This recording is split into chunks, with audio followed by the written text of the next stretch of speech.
Every record in the history has a witness. Historical events had scribes, and news stories have reporters. But there is one record that stands out as truly strange. It's the very first chapter of the most read book in human history, Genesis.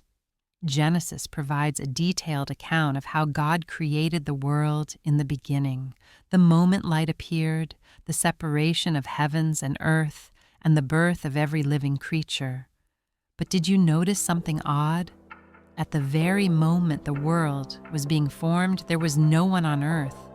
Humans didn't appear until the very last day, after all creation was complete. If there wasn't a single human witness, whose eyes are we seeing this through?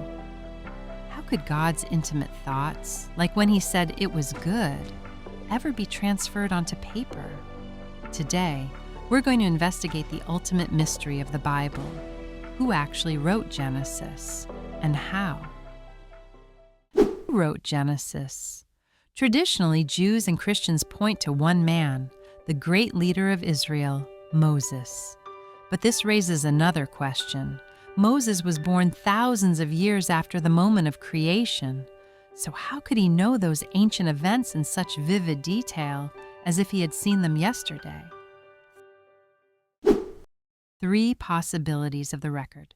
Biblical scholars suggest 3 main possibilities. First is direct revelation. This theory suggests that when Moses met God on Mount Sinai, God showed him the origins of the world directly, almost like a movie. The second is oral tradition. This suggests that the patriarchs, from Adam to Noah and then to Abraham, strictly passed down the story of creation from generation to generation by word of mouth. The third is an archeological theory. It suggests that while Moses was in the wilderness, he collected and compiled ancient written records handed down through his ancestors. In fact, if you read Genesis closely, you'll notice phrases like, "This is the account of," or "These are the generations of," repeating. It almost looks like the traces of an editor stitching together different family records. So, was Moses just a scribe taking dictation, or was he a brilliant editor gathering the scattered memories of humanity? A mosaic of documents. Now, let's look at Genesis with a more objective eye. Modern scholars and linguists have found something fascinating. Have you noticed that the names used for God change depending on the passage? In some places, he is called Elohim, while in others, Yahweh. Even the writing style and vocabulary shift, as if written by different people. This leads to the theory that Genesis wasn't created as a single book all at once. Instead, it was a sophisticated compilation of several documents written at different times over hundreds of years. But how did ancient people keep records for so long? Archaeology gives us a hint. Before paper existed, people engraved characters on stone or clay tablets. In fact, Mesopotamian clay tablets have been discovered that contain creation stories similar to Genesis. These findings suggest that Genesis isn't just a story that fell from the sky, but a systematic record of the memories of the universe's birth, shared by ancient humanity. Science tells us that Genesis is a crystal of time, built layer by layer from the records and memories of many generations. What a record without witnesses means to us. Let's set aside the complex theories for a moment and return to the core question. Why did God bother to record and deliver those first moments when no one was there? Think about a pregnancy journal parents might write before their child is born. The child won't remember those moments, but later in life they read that journal and realize, I was loved and waited for even before I was born.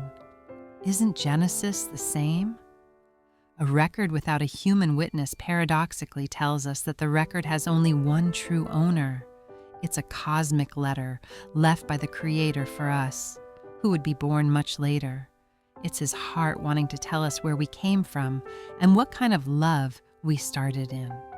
Whether the writer was Moses alone or a series of editors over centuries might not be the most important part. What matters is that these records have traveled through thousands of years to reach our hands today. The wonder we feel when reading the first verses of Genesis isn't just about gaining historical knowledge. It's about the connection, knowing that in that chaotic time when no one else existed, someone remembered us. The first sentence of Genesis might be the oldest greeting ever sent to you. Did you enjoy today's journey into who wrote Genesis? Whether through the pen of Moses or the hands of countless unnamed scribes, this incredible story has reached us.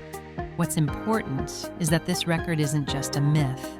It lives and breathes alongside numerous archaeological traces. Which theory did you find most interesting? Let me know your thoughts in the comments. Next time, we'll dive into an even more specific mystery. The Bible clearly names 4 rivers flowing out of Eden. The Tigris and the Euphrates are familiar names. But where would they be on our map today? We'll be tracking down the actual location of the Garden of Eden, the cradle of humanity. If you're curious about its surprising location, don't forget to subscribe and turn on notifications. I hope you have a wonderful day in this world created for you. This has been your Bible Trace Guide. Thank you.